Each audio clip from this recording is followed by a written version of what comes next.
All right, so I want you to picture something. Think about a recording studio back in the 1970s. It's this crowded room, right? You've got your drummer, your bassist, your guitarist, maybe even a whole horn section, and they're all being wrangled by a producer behind this giant glass window. It's a group project. It can be slow, sometimes it's messy. But then in 1978, this 19-year-old kid walks into a studio and pretty much sets that whole blueprint on fire. You see this on the back of his first album, For You, and that simple line of text.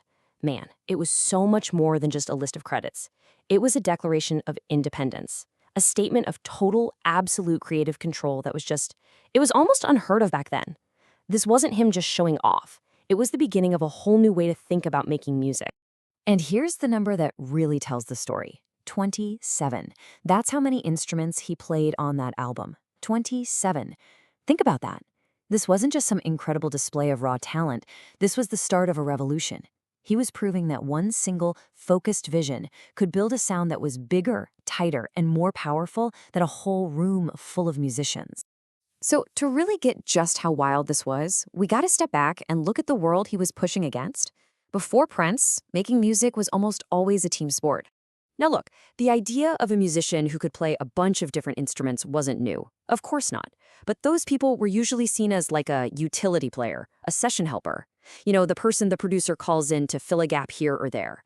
They were an important tool in the producer's toolbox, but they were rarely the entire toolbox. And this is where Prince just completely flips the script. He didn't just want to be part of the process. He wanted to be the process.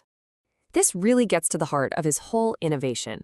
He took the multi-instrumentalist from being a supporting character and made them the singular creative force, the auteur. Suddenly, the musician was the director, the writer, and the entire cast of their own sonic movie. Everything you were hearing was a direct line from his brain to the tape with zero filters. Okay, so how did he actually do it? How does one person build an entire sonic world from the ground up? Well, it all comes down to a few key ingredients, the very DNA of what we now call the Minneapolis sound. First, he grabbed the Linn LM1 drum machine, which was brand new tech at the time, and he didn't just use it for a simple beat. No way. He treated it like a lead instrument, twisting and manipulating its sounds. Second, he threw out the lush, reverb-drenched R&B sound of the day and went for this dry, tight, almost aggressive aesthetic that felt like it was right up in your face. And third, he basically fired the horn sections and replaced them with synthesizers, giving his funk this futuristic, kind of cold vibe that was still just so soulful. So you mix all that together and what do you get? You get this sound. It's incredibly precise, almost clinical.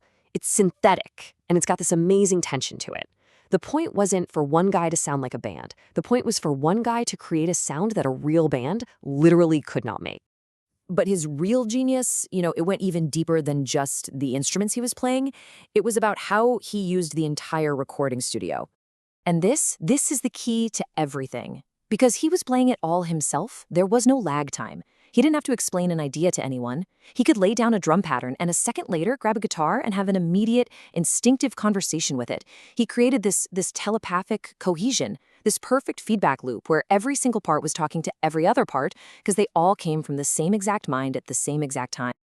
Okay, so this all sounds amazing in theory, right? But what does that level of total control actually sound like when you press play? What happens when one person, and only one person, has the final say over every single sound on a track? Well, here it is. This is one of the most legendary stories in modern music. He records a bass line for When Doves Cry, one of the funkiest songs ever made. And then, he takes it out. He just deletes it. Why? Because as the producer, he felt the mix was too cluttered. Now, a session bass player would have fought tooth and nail to keep their part in, but Prince the producer just overruled Prince the musician for the good of the song. That right there is absolute auteurism in action. And this way of working, it didn't just create a new sound. It left a permanent scar on the music industry.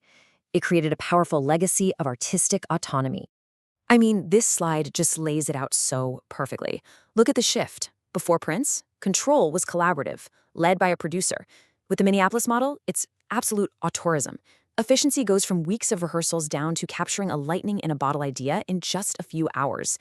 And the sound itself transforms from something natural and ensemble-based to something synthetic, tight, and completely experimental. And this right here, This is why he's still so unbelievably relevant today. Every single artist sitting in their bedroom right now with a laptop, a little keyboard, and a microphone building a massive track layer by layer, they are working from the blueprint that Prince drew up decades ago. He is the godfather of the self-contained home studio genius. So in the end, Prince's legacy isn't just a sound. It's a manifesto for creative independence. He proved to an entire generation of artists that you don't need the huge budget, you don't need the big studio, you don't need the whole team. All you really need is the vision and the guts to see it through. Which kind of leaves us with this one last thought to chew on. When every single note, every beat, every vibration on a record comes straight from one person with no compromise, no filter, no translation, it really changes what you're listening to. It stops being just a collection of perfectly arranged sounds. It becomes a direct transmission from an artist's inner world. And it makes you wonder, are we just listening to a song, or are we actually hearing a soul?